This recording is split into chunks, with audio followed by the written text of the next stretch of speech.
Hello, everybody. Today we're going to talk about week 7 of the Pantry Challenge.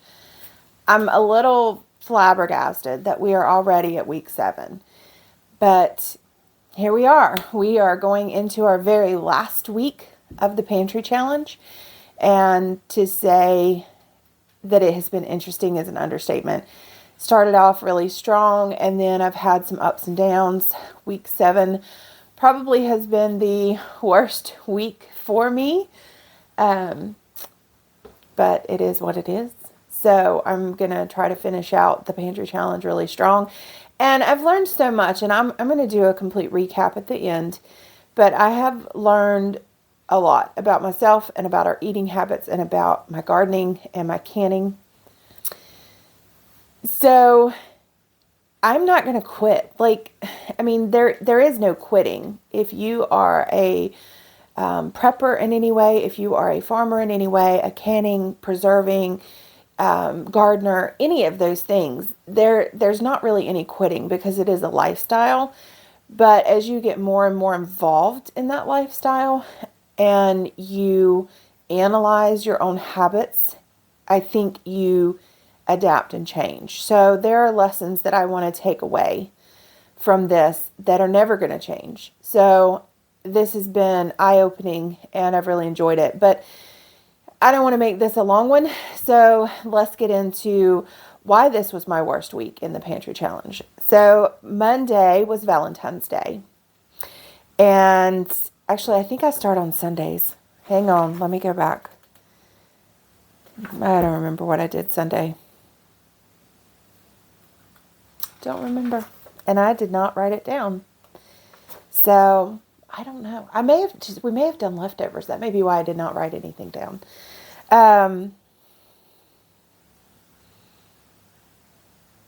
Okay. So we'll start with Monday. Monday, I did muffins for breakfast for the kids, and I found 2 packets of muffin mix that was actually a few months out of date, but I used it anyway. And it was perfectly fine. Those dates are just kind of a guideline to sell by, use by. But don't throw out a packet of muffin mix that's a month old. It's fine. So I had a pumpkin and a blueberry cheesecake, I believe. Used those, and the kids had breakfasts for several days through the beginning of the week. And then I also finished up a cinnamon roll thing in the refrigerator that was actually from New Year's. It was on its last leg. It needed to be used. So those are all out of that. So that was breakfast for this week. And then for Valentine's Day, Monday night, I'm going to insert that meal here. Okay, so this is the Valentine's dinner. And we are doing fried chicken, and this is fried chicken legs from the old freezer downstairs. It was the Costco big pack that we needed to use with some Valentine's Day pasta. Now, I did buy the pasta. It was like the 89-cent at Aldi's or whatever. And then here it is frying, and a nice cheesy roux sauce for the pasta, because I did mac and cheese and used up another thing of breadcrumbs from the pantry. I did have to use bread flour. And so here is the mac and cheese, and there's one in the freezer now. So that's a future dinner. And here's the plate with the green beans and the chicken. So this was our homemade Valentine's dinner. Okay, so here comes my craptastic week. Tuesday morning starts bright and early, and our septic started backing up into our bathtubs, and we were like, what is this? So we spend the day calling plumbers and septic tank people, and anyway, all in all, we could not use our sinks, we could not use our dishwasher, we could not use our washing machine, our toilets, our tubs. Our septic tank had a blockage in it, and we had a plumber out that afternoon, and he did locate the blockage in the line right before the tank, and he replaced a section of line. And it was right where, it was really interesting because the line from our house is plastic. And then about 3 feet from the tank, it went into a really old cast iron line, which, if I remember correctly, the tank was here before the house was, because it was actually connected to another house that was on the, I don't know. Anyway, it was really interesting, but it blocked right there at that joint of the plastic and the cast iron. So he removed the cast iron section and put in a piece. And he told us that our septic tank was full.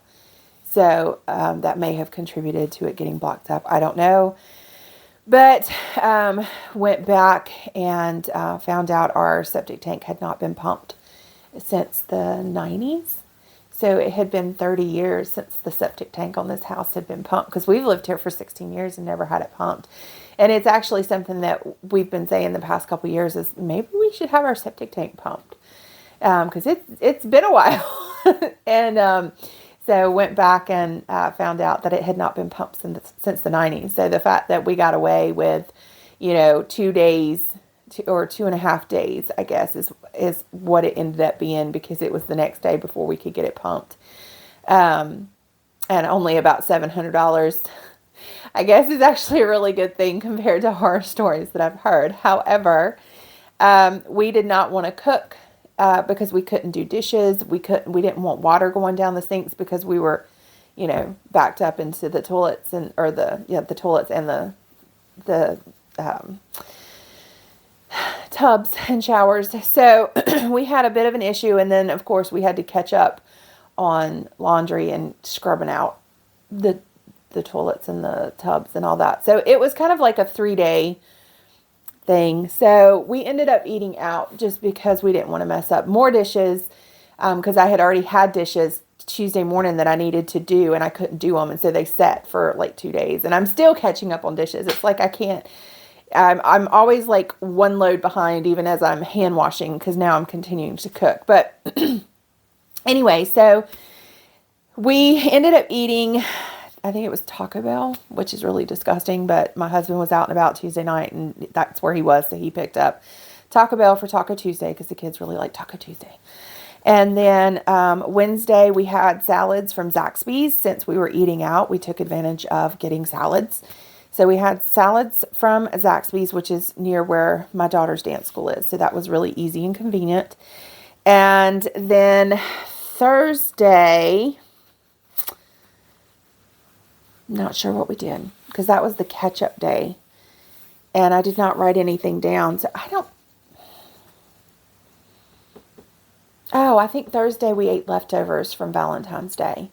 I think that's what we did, because we had a lot of the mac and cheese and some chicken and stuff left. Anyway, this week has been a blur. Thursday morning was when I actually woke up and I had pulled a muscle in the shoulder right here, and it is still extremely painful. I am having to take muscle relaxers and painkillers, and it hurts to move, and it's all the way up through my neck and down my shoulder blade and down my mid back. So that has been a bit of a problem this week. Friday, I made corned beef roast from the freezer, and I put it in the crock pot so that it would be ready when we came back from the kids' riding lessons. And I made 2 risotto packages from the pantry, and we had leftover green beans. And then Saturday, I failed just a little bit because we had Boy Scouts over. My son is in Boy Scouts, and they were working on some projects, and they needed to do cooking out on the fire. So I only had 1 pack of hot dogs in the freezer, and it's really old. It was like 2 years old. So I went to the grocery store and actually bought hot dogs and buns for the Boy Scouts, and a bag of chips for them. But I used a basket of potatoes that's been sitting in my kitchen floor since my dad had given me a couple more baskets of potatoes from his cellar, because he had so many and they were starting to go bad. So he sent some with me to deal with. And so I used a basket of potatoes and made a big batch of potato salad for the adults. and used a cabbage from the basement refrigerator that was left over from our garden and made coleslaw for the hot dog. So I don't think it was necessarily a fail, just because it was an unexpected event that the Boy Scouts needed to do a project, and with my husband being one of the leaders, it was like a last minute thing. We had like a 3 days notice. So I worked with our pantry stuff to go with it. So I don't really feel like that was a fail.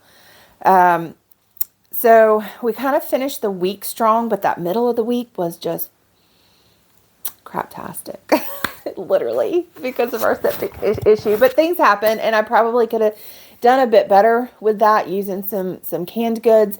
And I think had I had more soups, homemade soups, but we've already gone through those, I probably would have just sucked it up and made those and dealt with the dishes. And I could have gone outside and used the hose and the burner and heated up water and done the dishes. But since it was only like 2 days, it was just easier to just kind of deal with it. So, that's something I might address in the future, but I'm not going to feel too terrible about it. But we are going to hit the pantry challenge this last week super strong. And I did want to give you a quick update on the microgreens. Okay, so I have not used them yet. I had planned on originally using them Saturday night because they would be on day 7 from the microgreen video, which I will link there. But because of everything going on in the Boy Scout thing, we did not use them. I'm planning to use them probably tomorrow night. They're best to do 7 to 10 days. And so we're on day 8. So I still have a few days to use them.